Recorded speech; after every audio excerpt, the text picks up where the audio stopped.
Hello everyone, welcome back.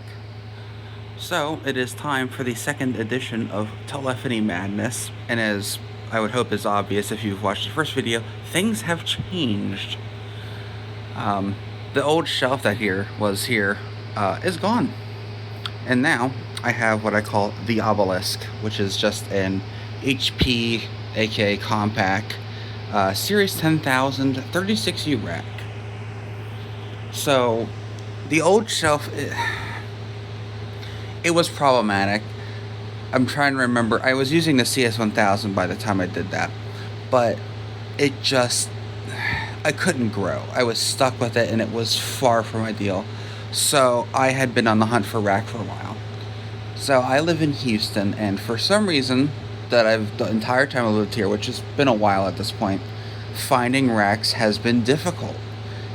I see in Dallas, I see in Austin and San Antonio, free racks all day long. Cheap racks, nice racks too. Cheap, free, what have you. Not in Houston. And that doesn't make sense to me because Houston is bigger than Austin. But I digress. This came up for $120, which is an odd price, an oddly specific price, but I wasn't going to question it. I raced down, grabbed it, fought for 2 days to get it up into my apartment, and then finally succeeded. So the way that it is here is there's stairs, a landing, and then the stairs go up, and there's a roof that kind of goes up over it like this. This was catching on the roof of it. So the tolerances were so tight, I had to take the wheels off of this to be able to get it up the stairs. It was tight, but I did it. But anyways, I guess what's in it is more important than, the long-winded backstory. So, first, before we go inside, is this. So this is a 66 block that redistributes a bunch of cables, because when I was using the shelf, all of this telephone network wiring just kind of built up over time. You see some cables going out that way too. So over time, it just, because the cables were cut to length, which really isn't advisable, but I only have so much cable. So when I got the rack, I had to run it all through this, and then it runs through a bunch of Cat 3 cables, 2 pair, into this disaster.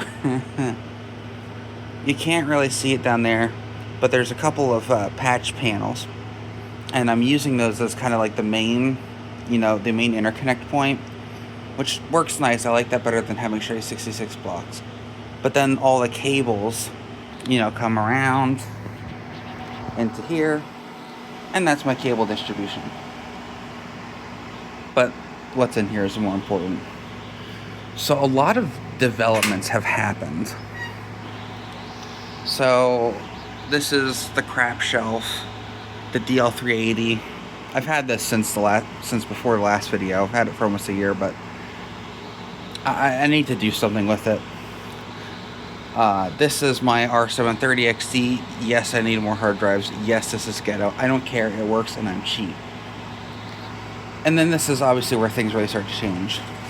Is I have this shelf with my favorite Meridian phone. Of course, none of the settings have stayed in memory because my power has gone out 3 times in the last 3 days. Yay, Houston. But it's nice to have a phone in the rack. And then I have the G430 still. It's still doing the same thing before, which is providing a gateway to the shared Avaya Aura system I'm on. That's all it does. If you're curious, this is an analog card, so 4 analog lines, 4 analog trunks. And then this is an ISDN BRI card that I can't use for some reason. Thanks Avaya for having horrible documentation. That is not screwed in. Whatever. And then, of course, the Cisco. And then there's some switches in the back. The thing is that I have managed to cut down on a lot of physical hardware. And that's, I would say, good. Because, less power, especially in this economy. Granted, I have 4 MG1000s, but we'll get to that. So, the biggest thing that has changed is interconnection. So let's this is a bit of a story. So I was using analog trunks on the CS1000, which is not ideal. So the analog trunks on the CS1000 are more meant for like applications like paging trunks, recorded announcement trunks, music on hold. For that stuff, they work really well. But for analog CO trunks, they're kind of objectively terrible. They're worse than they are on a 6x16 with no disconnect supervision. So they have no disconnect supervision, no answer supervision, and no caller ID, and they're really slow to outpulse. They suck. And I was getting tired of that because I had no caller ID or anything, and I had gotten used to that on the BCM. Well, even before that on the modular ICS, I had caller ID even. Not so much anymore. So this kind of culminated. So over here, let's get this. This will come in the picture. I had purchased this. Oof, it's heavy. This is an Audio Codes Mediant M1000B. So this is a session border controller, and if you don't know what that means, it basically it takes, let's say you have Cisco Unified Communications Manager. Cisco Unified Communications Manager by itself cannot talk to the outside world because it only speaks unauthenticated SIP. It can do secure SIP, but not authenticated. So let's say your upstream carrier, your ITSP, Internet Telephone Service Provider, it can't directly talk to that. But this device is capable of bridging the gap, is the easiest way I can put that. But down here is also a T1 card. So I was like, well, I'll use this for the CS1000, I'll stop using the Cisco, blah, blah, blah. So this sat for a while, then a friend helped me set it up, but I could never get it working quite right. So I gave up, and in frustration, I was like, well, I have this thing, which was given to me free by somebody I know. And I'm grateful because this is actually a really cool device, and these kind of go for a lot of money. So this specifically is an Adtran Total Access 908E Gen 2. So you have 8 analog FXS lines, and FXO, which is cool, you can use that and crap. 4 T1s, 2 Ethernet, and there you go. And I actually got this working, sort of. But while I was trying to get this working, I started looking at FreePBX. So I had always kind of hated on FreePBX because I had tried it a couple times half-assed, and I could never get anywhere with it.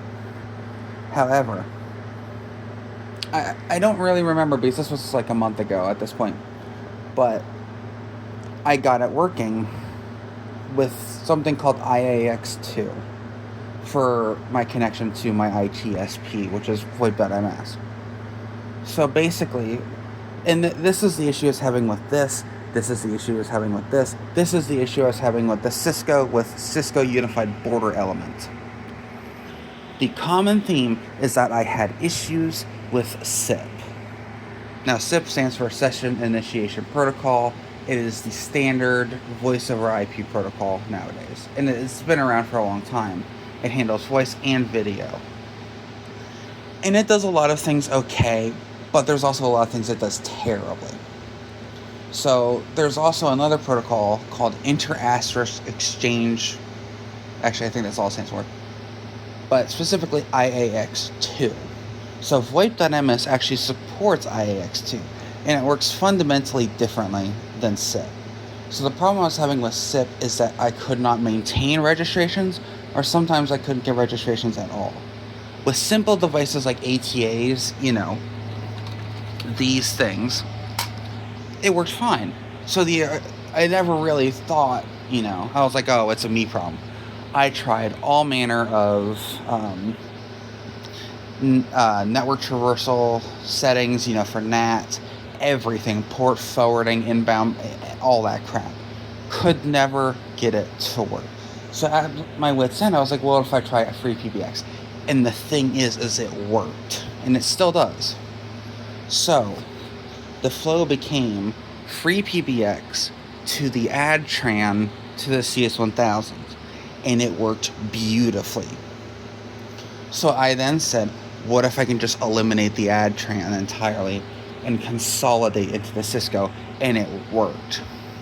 So basically everything, Cisco Unified Communications Manager, the CS1000, I have an instance of IP Office Server Edition, via IP Office specifically, as if there's another one. Anyways, all of these things talk to each other through the Cisco.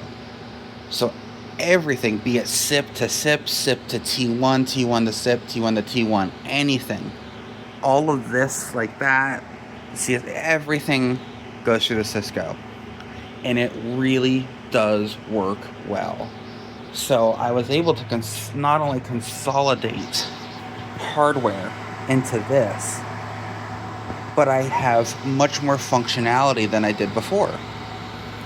You know, I never thought I'd get to the point where I can, set up a PBX, plug it in, do some programming, boom. I have full interconnection and PSTN access through this. And I'm happy with it. I still have work to do, but as far as this goes, I'm in a good spot. So, there's that.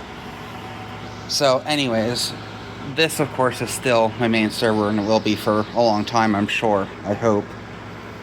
I have IP Office Server Edition, Cisco Unified Communications, free PBX.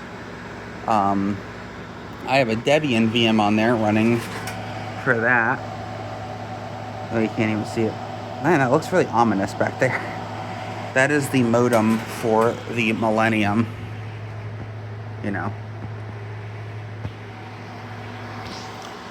So I really have hyper-consolidated stuff. The 2 points are this and this. I'm thinking about consolidating this as well, but I don't know yet. It kind of uses a lot of power considering all it does is this. Then again. So the CS1000 hasn't changed that much. Sit down. Of course, this is the core cabinet. Still don't have this licensed yet. If you know how to, let me know.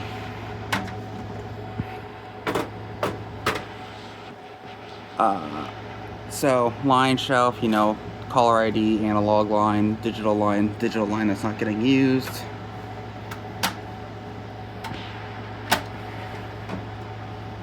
Excusing the blue tack, I don't even want to talk about that. This is the digital line shelf, or digital trunk and line shelf. So 2 TMDIs, I'm only using one right now.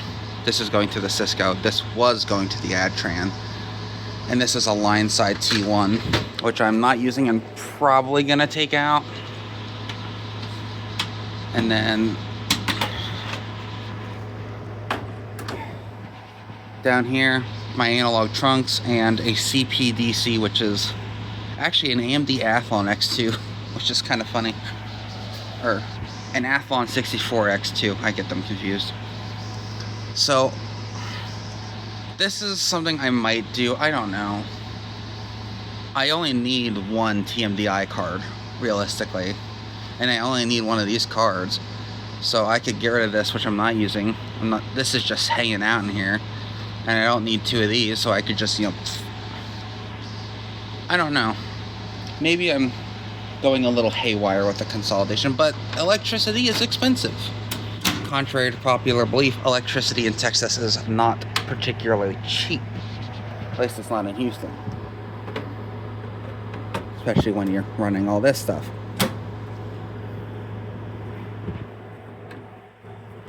But, the CS1000 hasn't changed much aside from, the physical configuration. Ooh. It's still, a CS1000. But everything external has changed a lot. There we go.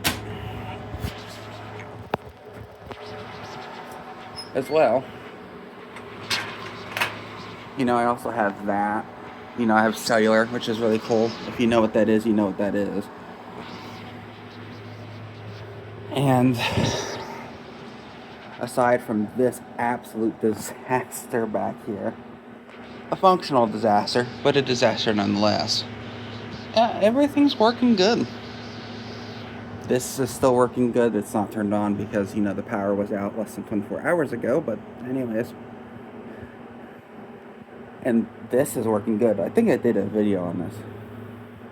Basically, the point of this is less madness, more telephony, and more consolidation. I have some stuff planned, mainly to do with IP office, like such, also like such, and maybe that and that. I have stuff, lots of stuff. I'm just lazy. But anyways, thank you for watching.